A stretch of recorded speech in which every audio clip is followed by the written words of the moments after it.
বাগেরহাটের ফকিরহাট উপজেলার মৌভো গ্রামের কৃষক মুরাদ হালদার প্রথমবার আধুনিক পদ্ধতিতে বেগুন চাষে অভূতপূর্ব সাফল্য পেয়েছেন।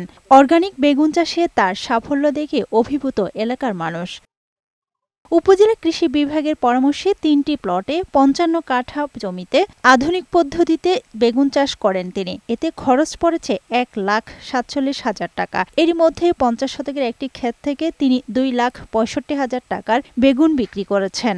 সেখানে খরচ হয়েছে মাত্র ৯০,০০০। সব মিলিয়ে ৮ থেকে ১০ লাখ টাকার বেগুন তিনি এই জমি থেকে বিক্রি করতে পারবেন বলে প্রত্যাশা। আমি এখানে ৫০ শতকে ৮০০ গাছ লাগাইছি। আমার গাছে সাদামাছি, ফল ছিদ্রকারী পোকা এটা আক্রমণ খুবই কম এবং বিষ মুক্ত একটা ফসল। মালচিং পদ্ধতিতে এই প্রথম এই জায়গায় চাষ দেয়, সবাই আসে দেখতে। আশেপাশের কৃষকরা উৎসাহিত হয়ে তার ক্ষেত পরিদর্শনে আসছেন, নিচ্ছেন পরামর্শ।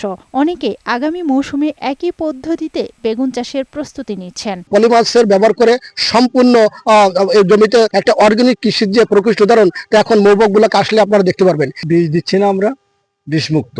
অন্য সিস্টেমে চাষ করতাম, কিন্তু এইটা আসার পরে দেখছি যে খুব ভালো। আমরা চেষ্টা করছি যে ফকিরহাটে যাতে বিষ মুক্ত জৈব বালাইনাশক ব্যবহার করে বেগুন আবাদ করা যায়। কৃষকের যে উৎপাদন খরচ সেটি কিন্তু কমে যাচ্ছে, এখানে সেচের পরিমাণ কমে যাচ্ছে, পাশাপাশি আগাছা দমন। এবছর জেলায় ৬৪০ হেক্টর জমিতে বেগুনের চাষ হয়েছে। এর মধ্যে ফকিরহাটে রয়েছে ১১০ হেক্টর। এখানে আমরা সরেজমিনে যে দেখছি যে আমাদের এখানে ফলন খুবই ভালো।